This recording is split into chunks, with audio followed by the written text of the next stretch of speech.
Hello everyone, देखिए आज हम पढ़ेंगे प्रीपोजिशन चैप्टर।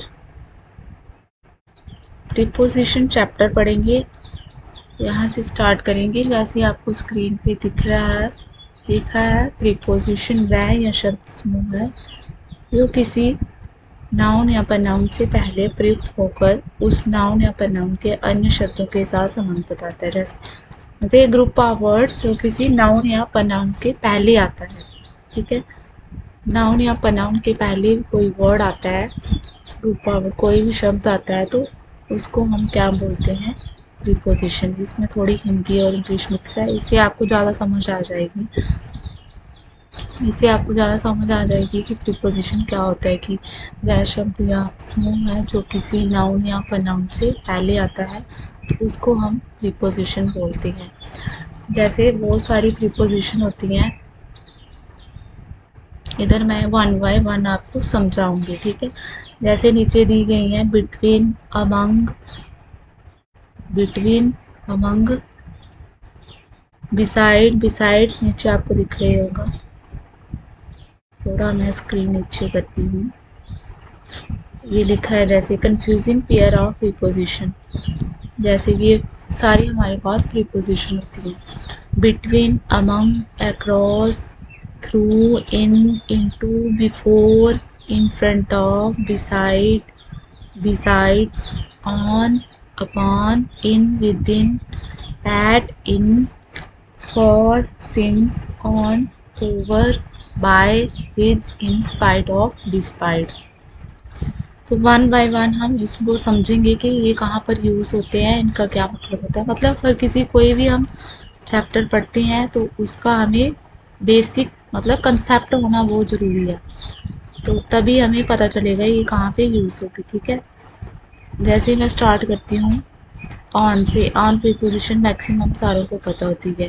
ठीक है, ऑन कहाँ पे आता है वो मैं समझाऊंगी। जैसे कि आपके पास कोई चीज़ है, ठीक है, जैसे ये मैंने बना दिया टेबल। ठीक है, टेबल या बॉक्स कुछ भी ले लो, ये आ गया आपका टेबल। ठीक है, इसके ऊपर आपने जैसे बाल रखे, कुछ भी इसके साथ टच है ऐसे, मतलब अगर इसके साथ टच है, इसके ऊपर कोई चीज़ रखी है, तो उस वहाँ पे हमारे साथ क्या आएगा, वहाँ क्या आएगा, ऑन। मतलब कोई भी चीज़ है, जैसे टेबल है, टेबल पे आप कुछ रखते हो चीज़, वो टेबल के साथ ऊपर से टच हो जाती है ना, तो उसको, तो वहाँ पे हम ऑन लगाते हैं।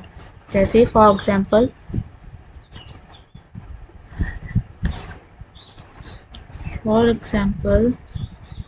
समझ आ गई ना, कि एक टेबल के ऊपर या बॉक्स के ऊपर बॉल है कुछ रखी, इसके टच में है, बॉल ऑन द टेबल, कोई भी बॉल है ऑन द टेबल मतलब टेबल पर है, तो उधर हमारा ऑन आएगा। ठीक है, मुझे लग रहा है आपको समझ आ गई हुई ऑन प्रीपोजिशन की। अब हम करते हैं ऑन के बाद अपॉन। ऑन के बाद क्या आएगा, अपॉन। ये भी हम ऐसे ही समझेंगे, जैसे मैंने बनाया एक टेबल, ठीक है, तो ये आ गया, कोई भी चीज़ दूर से चल के ऐसे मोशन में आ गई, उसके ऊपर गिर गई, ऐसे दूर से हमने कोई चीज़ फेंकी और ऐसे टेबल के ऊपर फेंकी और आके टेबल के ऊपर पड़ गई, मतलब मोशन में कोई चीज़ वहाँ से यहाँ आ रही, कुछ फेंका हमने टेबल के ऊपर, वैसे आ गई टेबल के ऊपर गिर गई, तो उधर आएगा हमारा अपॉन। ठीक है, वहाँ पे आएगा हमारा अपॉन। ठीक है, तो हमारी ये हो गई दो प्रीपोजिशन। कौन सी? एक होगी ऑन, ऐसे थोड़ा सा मैं बना देती हूँ जो जो हमने पढ़ ली। एक हमने पढ़ी ऑन, ऑन मतलब कोई भी बॉक्स है, उसके ऊपर कोई चीज़ है टच में, इधर आ जाएगा ऑन। और अपान, अपान क्या है, जैसे कोई टेबल है, जैसे कोई बॉक्स है या टेबल है, कहीं दूर से चीज़ हमने फेंकी, ऐसे उसके ऊपर टच में आ गई, मोशन में, मोशन में कोई चीज़ दूसरे टेबल पे फेंकी, तो ये आ गई हमारी अपान। तब दो होगी, एक हो गई ऑन, दूसरी हो गई अपान। इसके हम फिर एग्जाम्पल भी पढ़ेंगे, ठीक है। ऑन और अपान दो हो गई हम पढ़े, और तीसरी आ गई इन। इन मतलब कोई ऐसी कुछ भी चीज़ है, किसी के चीज़ को अंदर इसके कोई चीज़ है, ये आ गई इन, ठीक है। कोई चीज़ किसी के अंदर है बीच में, तो वो हमारी कौन सी प्रीपोजिशन आ गई, इन के। तीन हो गई, ये वाली आ गई ऑन, ये आ गई अपॉन, और ये आ गई इन, ठीक है। फर्स्ट वाली दिख रही होगी आपको, किसी टेबल के ऊपर कोई चीज़ पड़ी है टच में, वो हो गई ऑन। दूसरी वाली है कि कोई भी चीज़ मोशन में दूसरे टेबल से दूसरे टेबल पे हमने फेंकी, अपान में मोशन में कोई चीज़ आई किसी के ऊपर गिरी, वो हो गया अपान। और इन मतलब कोई चीज़ इसके अंदर है, किसी चीज़ किसी के अंदर है, वो हो गई हमारी इन।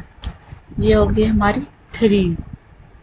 अब हम पढ़ेंगे इन, अब हम पढ़ेंगे बिटवीन और अमंग, ठीक है। बिटवीन का मतलब के बीच में, बिटवीन का मतलब होता है के बीच में। जैसे कोई एक चीज़ इधर है, जैसे कोई एक चीज़ इधर है और एक चीज़ इधर है, और एक मिनट ये बन नहीं रहा है, बिटवीन आ गई, जैसे एक चीज़ इधर है एक चीज़ इधर है, ठीक है। और इसके बीच में कोई बॉल या कुछ भी है, इनके बीच में, वो हो गया बिटवीन, के बीच में। बिटवीन हो गया के बीच में, इन दोनों के बीच में क्या है, एक बॉल है। ये कोई भी समझ लो, कोई दीवार है या कुछ भी समझ लो, ये दो चीज़ कुछ है, तो इनके बीच में एक बॉल है, उधर आएगा बिटवीन, के बीच में। कोई भी दो चीज़ें हैं उनके बीच में कुछ है, तो उधर आएगा बिटवीन। ये हमें प्रैक्टिस के साथ पता चलता है कि कहाँ हमारी कैसे यूज़ होनी है। जब हम प्रैक्टिस करेंगे उसके अकॉर्डिंग हमें पता चलेगा कि कैसे कैसे यूज़ होता है। पहले हमें थोड़ा कंसेप्ट होना चाहिए कि जैसे ऑन कैसे कहाँ पे यूज़ होता है, कि जैसे मैंने बताया पहले कि टेबल में किसी भी चीज़ के ऊपर कोई चीज़ पड़ी है टच में, वो उधर आएगा हमारी प्रीपोजिशन ऑन।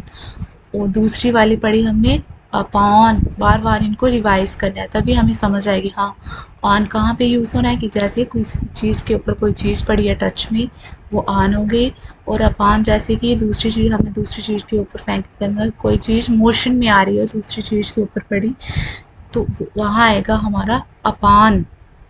और थर्ड हमने पढ़ी इन मतलब कोई भी चीज़ है उसके अंदर में कोई चीज़ है, तो वहाँ पे आएगा इन। और फोर्थ पढ़ी हमने बिटवीन मतलब दो चीज़ों के बीच में।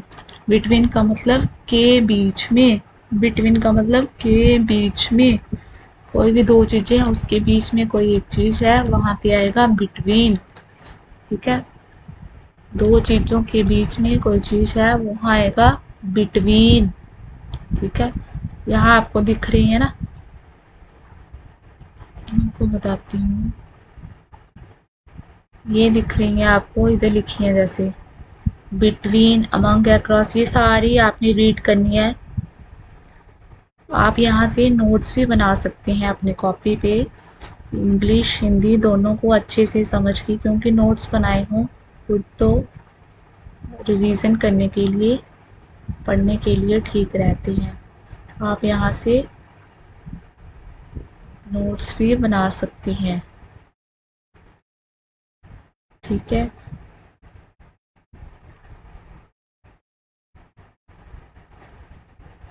यहाँ से आप पढ़ भी सकते हैं, जैसे के दो के बीच में, बिटवीन का अर्थ है दो के बीच में।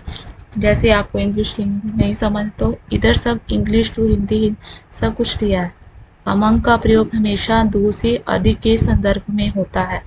अमंग जैसे हमने कई चीज़ बहुत सारे लोगों में बांटी, मतलब दो से ज़्यादा हो, तो उधर हमारा अमंग लगता है। अमंग और बिटवीन में क्या डिफरेंस है, क्या डिफरेंस है? बिटवीन का अर्थ है दो के बीच में, मतलब कोई चीज़ दो के बीच में, के बीच में, दो के बीच में है, उधर बिटवीन का प्रयोग होता है।